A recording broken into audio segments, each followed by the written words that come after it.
C'est bon. C'est bon, allez, on y va. Ok. Perek Aleph de Megillah. Amarav veitema Rav Yitzchak bar Shmuel bar Marta gadol Talmud Torah mibinyan habayit. שכל זמן שהיה ברוך בן נריה קיים לא הניחו עזרא ועלה אמר רב חנה אמר רבי יצחק בר שמואל בר מרתא משמי רב גדל תלמוד תורה מכיבוד אב ואם שכל אותם שנים שהיה יעקב בית העבר לא נענש עליו ופירוש דבר זה כי התורה היא על כל מצוות ואף כי בית המקדש הוא קדוש אין דומה לקדושת התורה שהיא קדושה לגמרי שהיא שכלית. Donc, il y a une Gemara qui nous explique dans laquelle on voit que la Torah, le Talmud Torah, c'est plus important que construire le Beth Amikdash. On ramène une preuve comme quoi que Ezra n'est remonté en Eretz Israël pour reconstruire le Beth Amikdash qu'après que Baruch ben Neria, qui lui a enseigné donc la Torah, est disparu. Et de la même chose par rapport à Rabbi Yitzchak bar Shmuel bar Marta qui dit au nom de Rav que la Torah c'est plus important que le Kibbutz Avaim. Et ramène pour preuve que Yaakov Avinu qui a été puni pour justement ne pas avoir été présent auprès de son père pendant certaines années, mais n'a pas été, les années dans lesquelles il était présent avec chez Ever pour apprendre la Torah, n'ont pas été comptabilisées. Au Pirouj Davarze, donc on voit bien que la Torah est quelque chose qui est plus important que toutes les mitzvot. Veilu bet Amikdash hagdusha chala ala beit sheu guf vegashem, ma she'en ken b'Torah shehi elokit ba'atzma ve'en metzuraf el davar gashmi. C'est-à-dire que, bien qu'il y ait de la Gdusha dans le Beth Amikdash, évidemment, c'est une Gdusha qui se rapporte à quelque chose de matériel, ce qui n'est pas le cas dans la Torah, puisque c'est quelque chose de complètement divin, et il n'y a rien de matériel qui s'accroche à elle. Torah min kibud avaim, av ki ukash kvodam nichvad amakom, kedamrin bekidushin, mitzad shegam av vaem mehem nivra adam, ולפיכך יש כאן דמיון מה אל השם יתברך. ועל כל זה מצד שהאב והאם מצד עצמם הם בשר ודם ובשביל כך הם דומים אל בית המקדש שהוא מעצים ואבנים וקדושה עליונה חלה עליהם וכן האב והאם הם בשר ודם והם שותפים עם השם יתברך כי גם הם התחלה לאדם ומהם בא האדם וכמו שבא מן השם יתברך הכל ועל הכל הוא תלמוד תורה לפי שתלמוד תורה הוא שכלי וזהו קדושה גמורה. Il veut dire que bon, Kibbutz Avaim, donc respecter son père et sa mère, c'est aussi quelque chose qui est rattaché à une certaine forme de matérialité, puisque n'importe quel père et mère sont bien qu'ils soient shutaf à Akadosh Baruch Hu, associés avec Dieu dans la création de l'homme, dans la création de l'enfant, mais ça reste qu'ils sont quand même, ils ont une certaine part de matérialité à travers leur corps. L'achel, l'écart. אם מניח אביו ואימו והולך ללמוד תורה אינו נענש ובזה ביארו כמה גדול תלמוד תורה כי מפני שהתורה היא שכלית אלוקית היא על הכל שהכל יש לו צירוף וחיבור על הגשמי זולת התורה והאלוקית שהיא נבדלת לגמרי. C'est pour ça qu'une personne qui laisserait ses parents pour aller étudier la Torah ne sera pas punie à cause de cela. On aurait pu croire qu'il y a une certaine forme de manque de respect, mais parce que tout simplement ici on sait que la Torah c'est quelque chose qui est complètement sichlite, complètement spirituel, intellectuel, et n'a strictement rien à voir avec le matériel. Donc le Maharal il dit ici 3 éléments très importants pour dire que la Torah est supérieure 1 à la construction du Beth Amikdash, 2 au rapport à la mitzvah du respect des parents. Il y a un élément qui est que parce que la Torah il a la colle, elle est au-dessus de tout. Bon, on va voir ce que ça veut dire. Et il dit un deuxième élément, c'est qu'elle est purement sichlite, elle n'est pas matérielle, et donc en ce sens-là elle est supérieure. Ça aussi ça pose question. Pourquoi est-ce que le fait qu'elle soit sichlite, les gamrés, dans ce cas-là elle est supérieure à quelque chose qui est gashmi. Ça c'est un principe tout le temps récurrent chez le Maharal, tout le temps sichlite par rapport au gashmi. Et il y a un troisième élément, c'est un élément où tout d'un coup il amène le fait que il y aurait quelque chose qui serait supérieur à la Torah peut-être, c'est le fait que c'est lié à Dieu. Donc il y aura bien sûr quelque chose qui est supérieur à la Torah, c'est la Dvekout d'Akadosh Baruch Hu, qui se trouve dans les parents, mais qui est invalidée, cette supériorité, par le fait que c'est matériel. Donc c'est ça qu'il faut qu'on essaie de comprendre rapidement, parce que bon, ça va faire un paragraphe. Donc, le premier svara qui reprenons. Donc il dit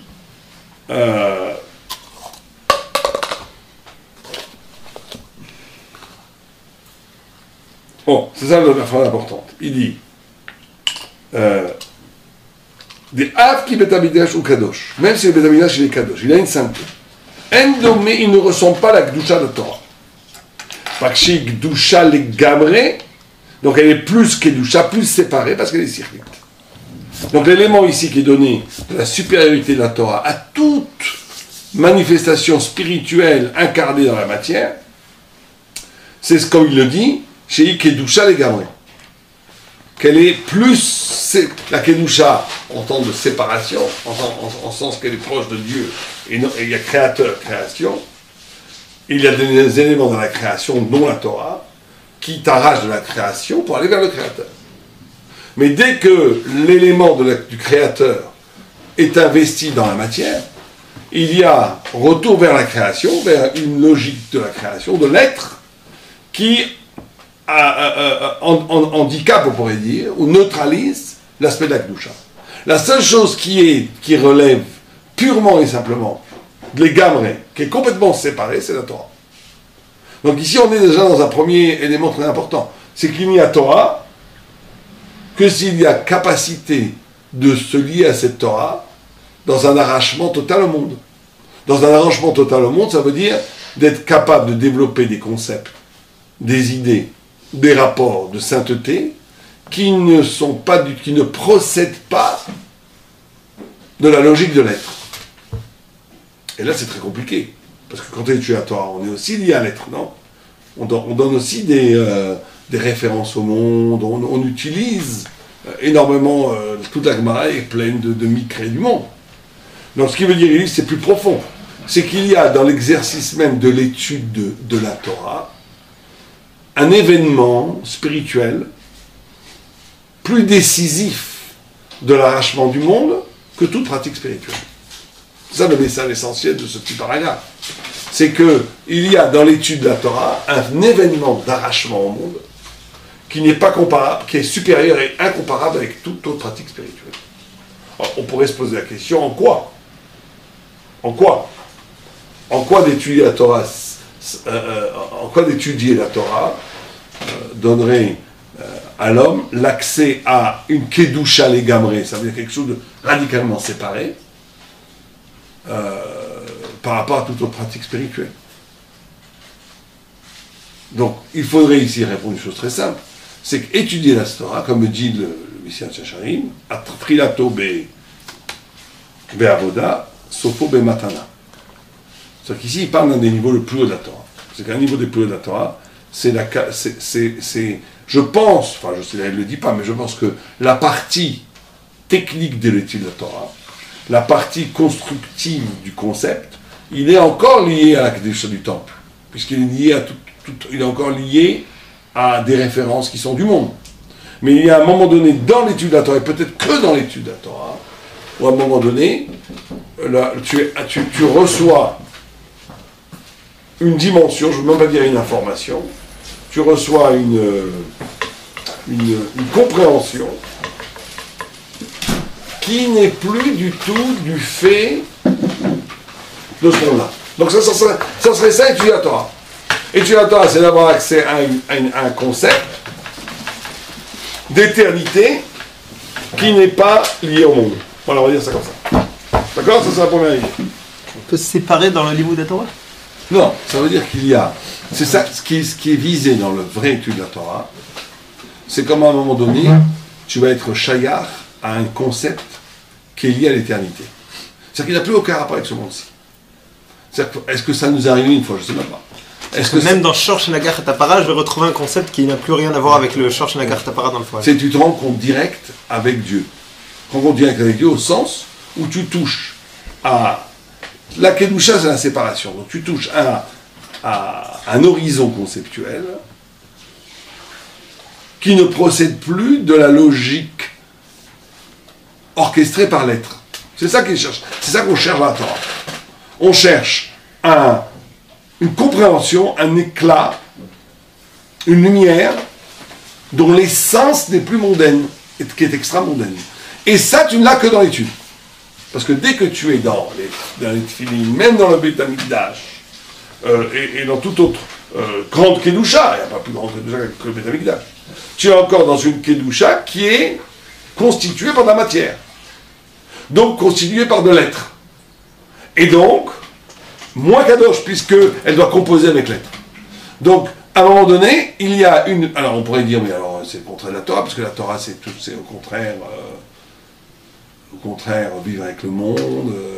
Vous savez que ce que dit, j'oublie qui dit ça, mais ce qu'on appelle le baiser, j'oublie qui c'est qui dit ça, les neshikot, que tout le problème de l'homme, il y en a qui, sur la notion de kedusha, il y a énormément d'écriture, mais il y en a qui disent la kedusha la plus haute, c'est la séparation, d'être à un niveau presque tout près de Tratametim, t'es avec Dieu, mais la kedusha la plus simple, Tchoukdoshim, c'est la paracha en plus, Tchoukdoshim, c'est la plus simple, c'est simplement, est-ce que quand tu manges ou quand tu as n'importe quel exercice matériel, corporel, est-ce que tu es complètement... C'est sûr quand on a dit arrête mes coups d'échetli.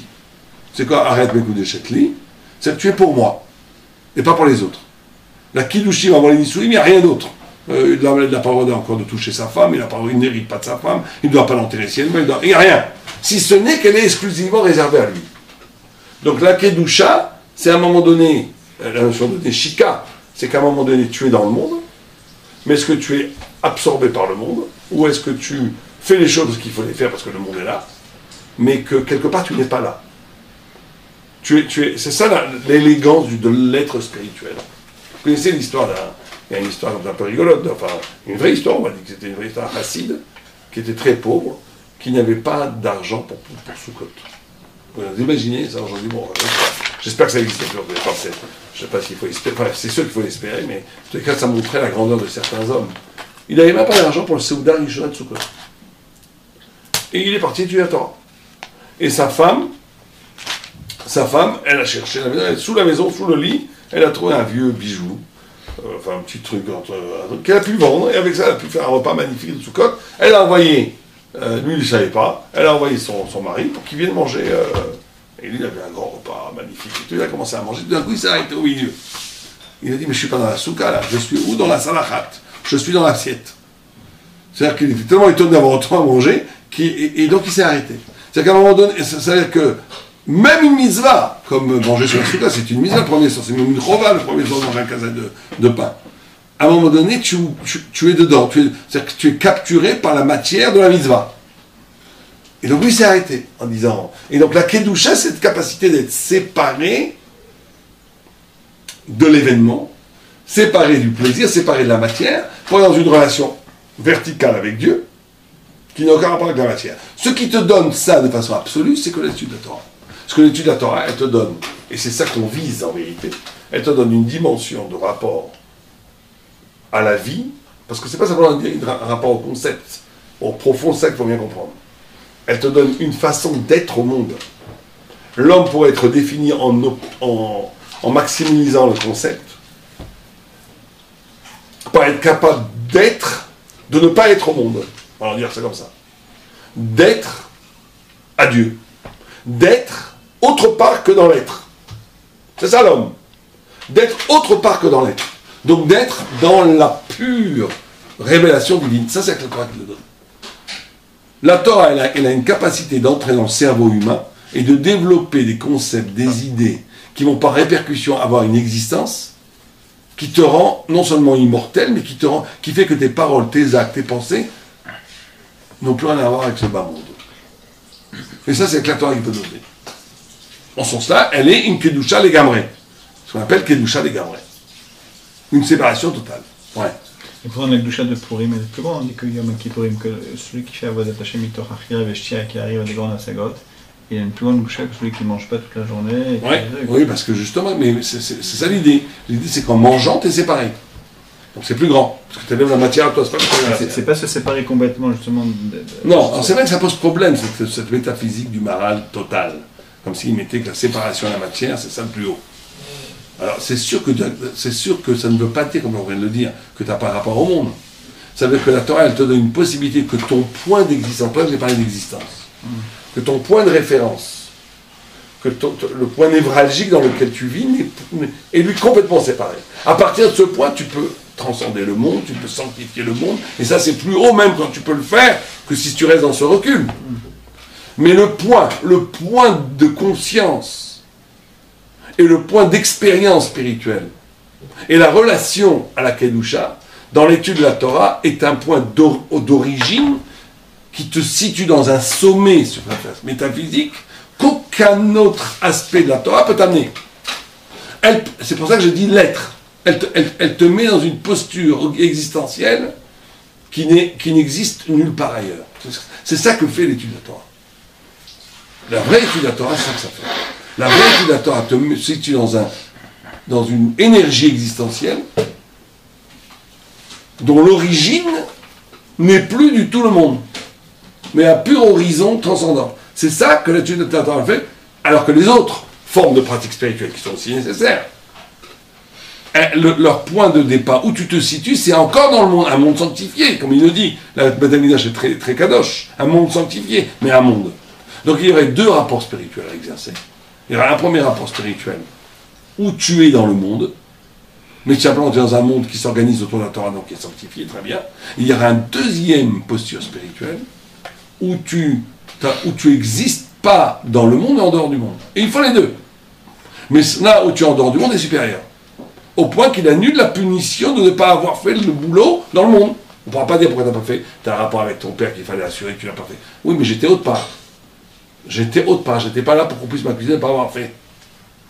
Donc tu peux étudier la Torah même si ça va négliger le rapport au père. Ou le rapport au Beth Amikdash. Ça c'est très clair. C'est qu'il faut bien avoir conscience de ça. Que dans la vie, il y a une sorte de deux façons d'être spirituel.